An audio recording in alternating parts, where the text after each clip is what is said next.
Apakah boleh seorang suami mengatain istrinya gitu ya? Istri durhaka, ya tidak soleha, saya tidak ridho, ya mungkin kamu bisa masuk neraka gitu ya. Kalau kamu masuk neraka jelas nggak boleh, itu pasti nggak boleh. Karena memastikan orang masuk ke neraka itu nggak boleh. Nah, ini bahasa yang masuk neraka dulu ya. Kalau yang itu nanti diakhirkan ya. Kalau kita bilang, oh kamu masuk neraka, kamu nggak boleh, nggak boleh, itu haram. Kalau nggak percaya nanti dilihat kisah setelah perang Uhud. Nanti dibuka nih ya, Sirah Nabawiyah di rumah. Setelah perang Uhud, Rasulullah itu marah. Kemudian mendoakan ya azab atau istilahnya klaim laknat untuk orang-orang yang menyerang Nabi SAW. Yang sampai menghunuskan pedang, menghujamkan ke geraham Rasulullah SAW.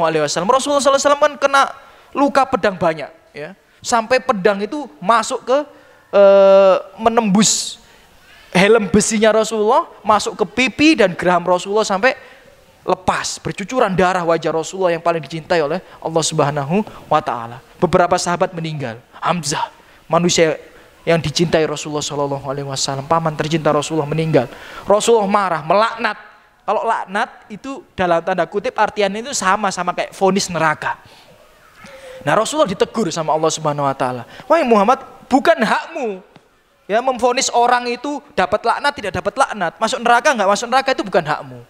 Nah, ini jadi kalau menghukumi seseorang, wah neraka, enggak boleh ya. Kalau dia masih hidup enggak boleh. Kalau Fir'aun dihukumi neraka boleh. Kenapa? Karena dia sudah mati ya. Ya, tapi kalau dia masih hidup, punya kesempatan untuk tobat, punya kesempatan untuk memperbaiki dirinya, nggak boleh. Itu kalau yang vonis neraka. Kemudian ucapan yang lainnya, misal kamu istri durhaka, ya, aku nggak ridho, tergantung. Seorang laki-laki boleh bicara kepada istrinya, saya tidak ridho dengan kamu, boleh. Kalau memang perbuatan istrinya sudah melampaui batas. Tapi ingat, makanya suami itu harus berilmu. Kalau suami itu datang ke pengajian, berilmu, istri itu akan enak, tenang. Karena suami itu dalam menegur istrinya itu ada tahapannya, Pak. Kan kita sudah belajar waktu itu ya, fikih talak gitu loh ya. Tahapan menegur istri itu ada. Mulai dari nasihat yang baik, nasihat yang baik dulu. Jangan ketika istri berbuat salah langsung saya tidak ridho, kamu istri durhaka. Bukan seperti itu. Ada tahapannya. Nasihat yang baik, ya. Kemudian pisah ranjang, kemudian dipukul. Nah, kalau sudah melalui tahap-tahap seperti itu, mungkin baru sampai perkataan yang lebih menghujam, misalnya saya tidak ridho dengan perbuatanmu, ya. Kamu tidak taat kepadaku, boleh. Kalau sudah melampaui batas, tapi tadi suaminya juga harus benar melalui tahapan tertentu. Ya, jadi kalau pertanyaan sedemikian, kalau dibilang neraka nggak boleh, ya karena vonis neraka itu hak prerogatif Allah. Rasulullah saja sampai dimarahin sama Allah, ditegur sama Allah. Ya, nanti bisa dilihat kisah setelah perang Uhud. Tapi kalau bilang saya tidak ridho, kamu istri yang tidak taat.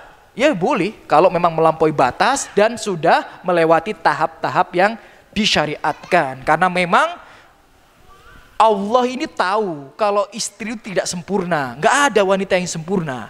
Maka daripada itu Allah ngajarin kita bagaimana mendidik istri supaya menjadi wanita yang lebih baik. Nasihat, pisah ranjang itu bukan cerai loh Pak ya. Pisah ranjang itu pisah kamar tidur ya. Pisah kamar tidur ya. Kemudian ya pukul. Nah seperti Pak Yoyo bilang, pukul apa perlu? Ya perlu. Memang terkadang perlu nggih Pak Yoyo nggih. Perlu. Yang penting pukulannya itu mendidik ya dengan niat tarbiyah. Nah, kalau setelah itu mungkin dengan kata-kata yang sedikit ya menghujam itu boleh. Mungkin itu ya jawabannya.